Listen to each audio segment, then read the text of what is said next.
Alors, M. Moudouka, nous allons vous demander de vous présenter à nos followers. Bonjour tout le monde.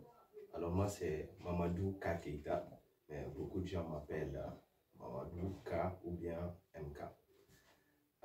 Je suis un développeur, full stack développeur, malien, j'habite à Kalabankoro. Donc c'est à peu près moi.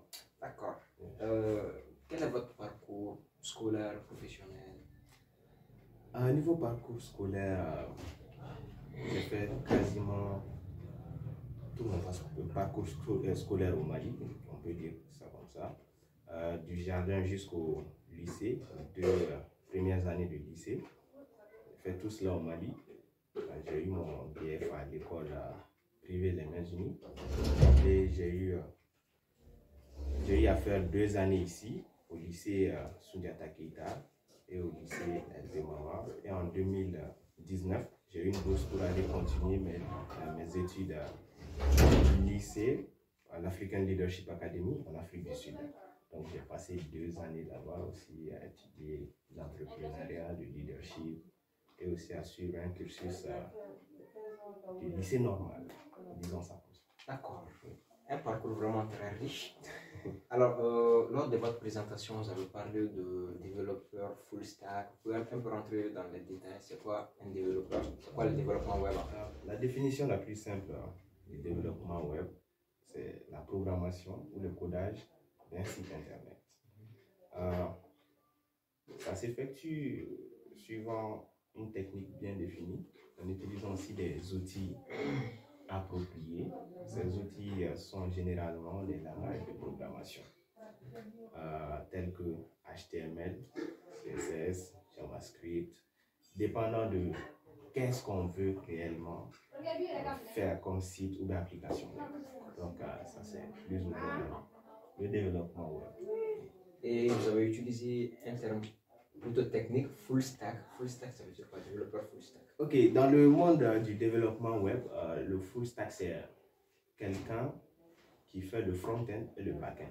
Maintenant, dans un site web, le front-end c'est la partie visuelle du site, en fait. Tout ce que l'utilisateur du site voit, qui permet l'interaction entre le site et l'utilisateur. Alors, M. Mamadouka, maintenant, nous allons vous demander de nous parler un peu d'une de vos réalisations faites en informatique. D'accord. Bon, puisque vous n'avez pas spécifié le domaine, donc je vais prendre sur la robotique et le web development, parce que je fais ces deux-là. D'abord en robotique, en 2017, j'ai eu à participer au Pan African Robotics Competition, PAC, qui s'est tenu au Sénégal, en tant que l'un des premiers membres de l'équipe nationale de robotique. En 2018 aussi, j'ai participé à cette même compétition. Et en 2019, j'ai été nommé coach de robotique, qui est sans aucun doute l'un de mes plus grands exploits jusque-là. Donc en 2019, j'ai été nommé coach. L'équipe a participé à cette compétition PAC qui s'est déroulée au Ghana. Et ça a été un vrai exploit parce que le Mali a été classé premier sur le nombre de médailles obtenues. Et il y avait plusieurs équipes, dont mon équipe a été 3e.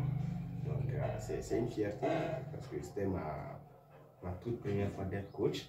C'était stressant. Je n'avais pas l'habitude, j'étais élève, mais je suis devenu coach, donc c'était stressant, c'était fatigant et tout. Mais avec le travail assidu de tout un chacun, des coachs, membres de l'équipe, ça a donné un bon résultat. Côté développement web, j'ai eu à réaliser beaucoup de sites web. Le site web le plus récent même, c'est le site web d'une fondation au Zambie, à Banafrica. J'ai fait ça avec un ami, tout ceci étant membre d'une entreprise de digital, des Arts Studio. Donc, j'ai fait ceci. J'ai aussi fait bosser sur la création de web applications web pour mon école à l'African Leadership Academy. J'ai pris part à cela. Donc, il y a beaucoup de projets que j'ai eu à faire au niveau de développement web et tout. Mais ma plus grande réalisation, pour moi-même, je suis fier, c'est dans la robotique. Ça, c'est la passion. Voilà. Ok, on ne va pas parler que du côté positif que vous avez eu lors de votre parcours jusqu'à maintenant. Oui. Alors, durant cette période, on va prendre par exemple la période de parc que vous avez dit, ou encore durant la réalisation d'un de vos sites web, quel a été votre plus gros problème, le plus gros problème que vous avez rencontré ou quelque chose quand même qui vous a marqué? Bon, pour la compétition, je vais venir à part parce que là-bas, c'est un peu plus intéressant que le niveau web développement. Pour Parc, le coaching, c'était d'abord mon âge. Parce que beaucoup de... Dans mon équipe même, beaucoup des gens qui étaient là-bas dans mon équipe étaient des anciens camarades. Donc, j'ai commencé la robotique avec eux en 2017 en tant que membre de leur équipe. Maintenant, j'ai été nommé comme leur coach. Donc, c'était un peu difficile d'être accepté comme coach par ces anciens camarades parce qu'ils vont beaucoup se poser des questions sur quelle base tu as été nommé coach, pourquoi pas et tout.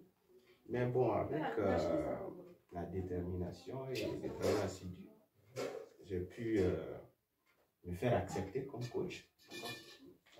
Donc, c'est juste établir vraiment ce système de confiance et d'intégration qui a été un peu difficile pour moi. Sinon, le reste, côté technique et tout, j'étais déjà habitué. Donc, ça n'a pas été aussi difficile que ça, mais c'est juste le côté intégration qui a été vraiment un petit challenge. En tout cas, vous avez montré vraiment que vous êtes passionné dans votre domaine et vous avez montré que vous connaissez vraiment ce que vous faites. Maintenant, il y a des gens qui sont en train de suivre l'émission, mais ils veulent peut-être devenir comme vous. Donc, quel conseil avez-vous à donner à ces gens-là? D'abord, j'aimerais dire ceci. N'essayez pas d'être comme moi, essayez de vous dépasser. Mais dans le domaine de l'informatique, les conseils que j'ai sont les suivants. D'abord, s'auto-former, l'autodidacte. Donc, il faut être beaucoup autodidacte parce que les formations se font de plus en plus digitales. Donc, il faut chercher à s'auto-former. Il y a plusieurs plateformes pour ça. Il y a YouTube, il y a Udemy, il y a beaucoup de sites web avec des programmes, des cours vraiment intéressants, des cours assez puissants, même si je peux le dire, bon en informatique. Et aussi, il faut beaucoup lire. Parce qu'un bon programmeur, c'est avant tout un bon lecteur, car tu vas forcément lire la documentation, les documentations de chaque langage que tu vas utiliser pour pouvoir te familiariser plus ou moins avec l'utilisation de ceci. Oui. Et aussi, un autre conseil, ça va être au niveau anglais. L'informatique étant un truc digital ou bien un domaine digital, toutes les documentations sont en anglais. Les documentations, en tout cas les plus intéressantes, sont en anglais. Donc, il faut beaucoup s'investir dans l'apprentissage de l'anglais. Et le dernier conseil que je peux dire, qui vient aussi de mon mentor, est que le meilleur des informaticiens ou des programmeurs, c'est celui qui est le plus paresseux. Donc, je conseille à tout le monde d'être paresseux.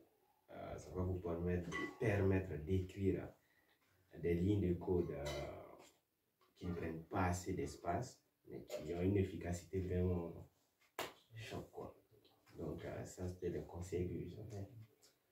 D'accord. Il a dit paresseux dans le monde informatique, mais pas dans la vie. Attention, pas dans la vie. Dans la programmation, oui, mais pas dans la vie. Donc, c'est mieux de souligner ce point-là. C'est mieux. C'était quoi l'événement le plus drôle durant votre parcours? L'événement le plus drôle là.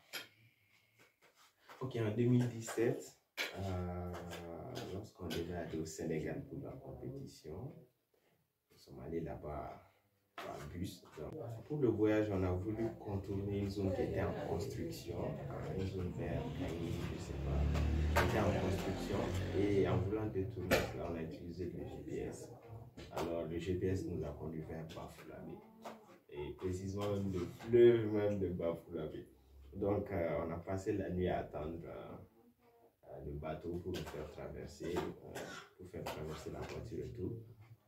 Et la nuit a été remarquable, mémorable, parce que c'était notre première fois de dormir comme ça, dehors, en plein air, en groupe. En tout cas, moi, ma première fois de faire ce genre de choses.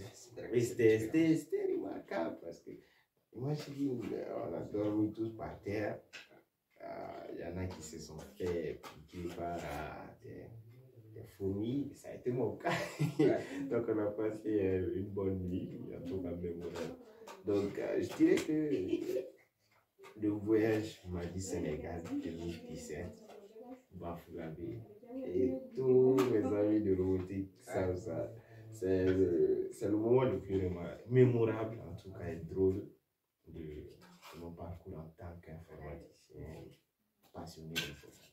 Donc on va dire que les connaisseurs savent déjà ce qui s'est passé là-bas. Bafoulamé. Et surtout, je pense que c'est le GPS qui s'est trompé ou c'est la personne qui utilisait le GPS qui s'est trompé. Bon, c'est une théorie à discuter. Je vais dire ça théorie parce que jusqu'à présent, on n'a pas eu une version exacte. L'affaire a été classée. L'affaire a été classée, mais en tout cas, ce qui est sûr, c'est entre deux personnes. Je pense que Les personnes vont se reconnaître. Oui, effectivement. Nous arrivons au terme de notre émission. Nous allons vous demander de dire votre dernier mot. Le dernier mot, d'abord, ce sont des mots de remerciement. Merci à l'AJT de m'avoir donné cette opportunité de partager mon domaine, ma passion et mes moments mémorables avec vous. Merci encore pour ça. Et aussi, j'encourage tout le monde, les gens passionnés par l'informatique surtout, vraiment s'investir, se donner du temps et ne pas perdre patience. La patience est un élément clé pour réussir dans ce domaine. Et le dernier mot, c'est que courage à vous et que la chance vous sourit dans le futur. Patience, courage, c'est avec ces termes que nous allons vous dire rendez-vous le mois prochain. Monsieur Mamadou, nous vous remercions vraiment d'avoir accepté notre invitation et à la prochaine. Kilma Wakalo.